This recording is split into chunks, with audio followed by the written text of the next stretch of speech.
के आले पढ़ के हरिओ नियम बदलते देखा।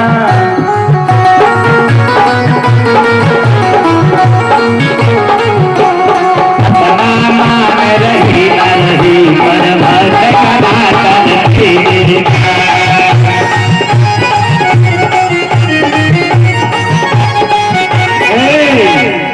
महाराज भगवान अपने मान सम्मान का ध्यान देते, लेकिन भक्त का कहीं भी मान मर्दन नहीं होने देते। महाराज अब नंदी भी बौला करके बोल दिया। वहां शंकर जी का बड़ा अनादर हुआ, अनादर हुआ। लेकिन भोले बाबा तो भोले हैं महाराज, भोले बाबा को कोई गम नहीं है। भोले बाबा उठे, समाधि खत्म हुआ, चल दिए अपने कैलाश। ठीक है। अब जो दक्ष प्रजापति था ना, ये वाजपेयी यज्ञ करवाए, वाजपेयी यज्ञ का आयोजन करवाने लगे। आज यज्ञ में सारे देवता को न्योता भेजवाया, जितने देवी देवता थे सबके वहां न्योता भेजवा दिए। हम मैया सती और भोले बाबा को नहीं बुलाए। अब महाराज आकाश मार्ग से सब देवता जा रहे हैं, भोले बाबा तो सब समझ रहे हैं। अरे देख रही है पार्वती जी, पार्वती जी देवता से पूजा रे कहा, ने कहा रे देवी तुम्हारे मायके में यज्ञ हो रहा है, वहां बुलाहट हम लोग जा रहे हैं। मैया सती महाराज व्याकुल हो गए, व्याकुल हो गए। महाराज नैहरे में कोई फंक्शन पड़े और जिस लड़की को न्योता नहीं जाए, बुलाया नहीं जाए, उसके ऊपर क्या बीतेगा आप सोच लीजिए। मैया सती व्याकुल हो गई, फिर भी सारी घूंट पी करके सोची मैं फिर भी जाऊं। गई भोले बाबा से कहने लगे, रे स्वामी आपके ससुराल में, अपना मायका नहीं बोले, आपके ससुराल में आपके ससुर जी यज्ञ का आयोजन करवाया, सभी देवता जा रहे हैं, हमें भी चलना चाहिए। भोले बाबा कहें देवी बिना बुलाए नहीं जाना चाहिए, क्योंकि बिना बुलाए जाने पर अनादर होता है, मत जाओ, कल्याण नहीं है। माता सती ने कहा भोले बाबा नहीं मैं जाऊंगी। अरे नहीं चलना, मुझे ही भिजवा दीजिए किसी। जिद पकड़ ली हो, जिद में आ गया कि कैल मना शिव ना मनली। शिव जी मना किए लेकिन मैया पार्वती मानी नहीं हो,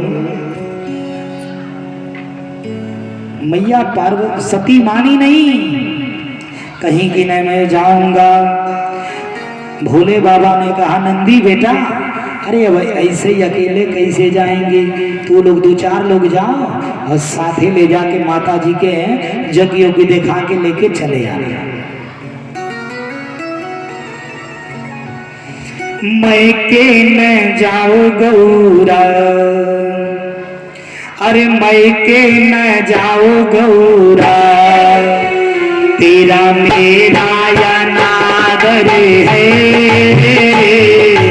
मैं के न जाओ गौरा, तेरा मेरा या नादर है।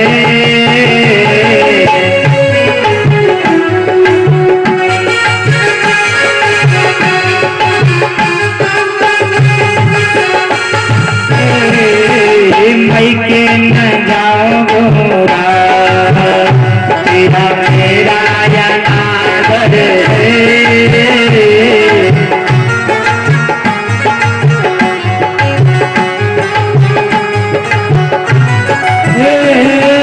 गौरा तेरे बाबू ने एक यज्ञ रचाया रे,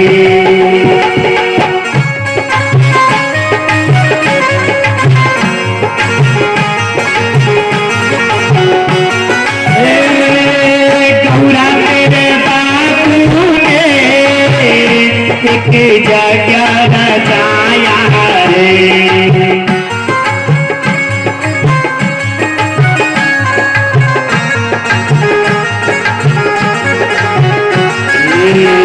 सब देवों को दिया नेवता,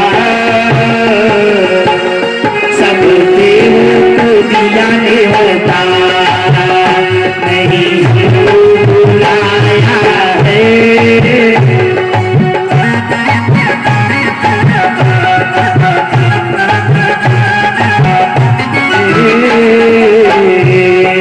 गौरा तेरे बाबू ने एक जगह रचाया है,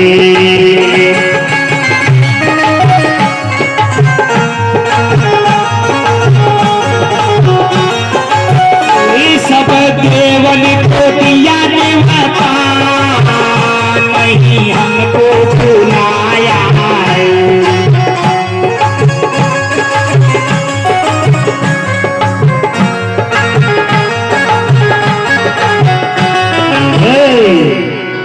भोले बाबा कहने लगे कि गौरा वहां जाने में भलाई नहीं है, तेरे बाबू ने जगह का आयोजन किया है, सभी देवों को दिया है न्योता, लेकिन हम सबको नहीं बुलाया है।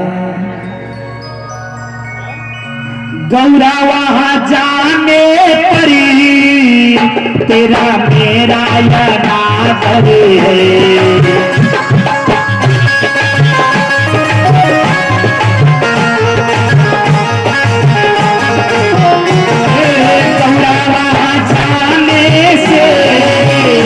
तेरा मेरा अनादर है।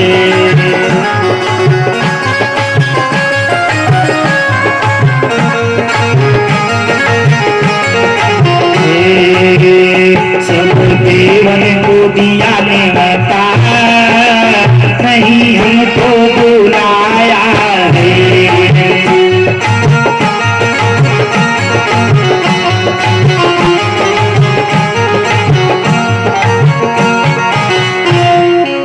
भोले बाबा मना करने लगे, लेकिन सती मैया मानी नहीं। आज जब सती मैया मानी नहीं है, आज ऐसे नहीं मानी, नंदी लेकर के अपना माता जी को चल दिया पहुंचाने, लेकर गया। भोले बाबा समझ गए अब जा सती, अब तो तुमको आना नहीं है, आना नहीं है। भोले बाबा को पता था महाराज। अब सती मैया जैसे पहुंची नंदी के साथ, जैसे गेट पर गई ना, गेट पर जैसे गई तो गेटवे पर मिल गए दक्ष प्रजापति, सबका स्वागत कर रहे थे। मैया सती ने प्रणाम किया, दक्ष ने मोड़ी घुमा लिया।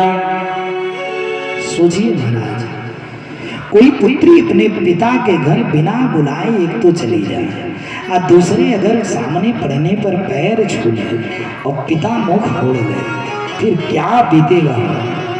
इतना बड़ा अत्याचार, इतना अत्याचार मैया सती के साथ हुआ। मैया फिर भी ध्यान नहीं दी, चल गए। आगे बढ़ी हो, आगे बढ़ी, कुछ बहनें मिल गई। बहनों ने कहा रे सती, अरे तू आ गई, अच्छा, अरे तुम्हें तो शायद पिताजी ने होता नहीं भेजे थे, गुस्से में थे, चलो व्यंग कसने लगे। आ गई, अच्छा हुआ, चलो कोई बात नहीं है। थोड़ा सा यौरे आगे बढ़ी, कुछ बहनें और मिल गई। वह कहीं अरे सती आ गई, अरे तुम्हारा वो अड़भंगी कहाँ रह गया हो। अब मैया सती को बहुत पीड़ा हुई महाराज, इतना पीड़ा हुआ महाराज। एक स्त्री सब कुछ बर्दाश्त कर सकती, लेकिन अपने पति का अपमान नहीं बर्दाश्त करेगी। कोई दूसरा इसके पति का यदि अपमान कर दे, तो अगर वो औरत है तो फिर महाराज खैर नहीं है। वो बोलिए साचे दरबार की जय। अब महाराज माता सती को बड़ा पीड़ा हुआ, लेकिन फिर भी नैहर की बात अब तो आ गई, लज्जे में पड़ गई, न आगे जा सकती न पीछे।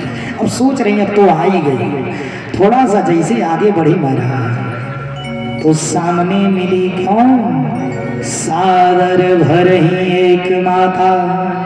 महाराज माँ तो माँ होती है ना, माँ तो माँ होती है। बेटियों के लिए माँ से बड़ा कोई नहीं है, माँ तो माँ है महाराज। लेकिन बेटियों का सबसे ज्यादा लगाव अगर होता है तो पिता से होता है, पिता से होता है। पिता से बेटियों का नैहर है। जिस दिन यदि पिता नहीं रहा तो बेटियां नैहर को असहाय मानती हैं, कृपा पर हो जाता है। भाई भाभीियों की कृपा पर नैहर हो जाता है, वो हक खत्म हो जाता है। क्योंकि माता भी भाइयों की कृपा पे रहती है। इसलिए जब किसी भी बेटी का पिता मरता है तो वो जाती है जब, तो जा करके दरवाजे पर जाते ही वो देहली पर ही पछाड़ खा के गिरती है और कहती है कि आज से देहली मेरे लिए पराया हो गया।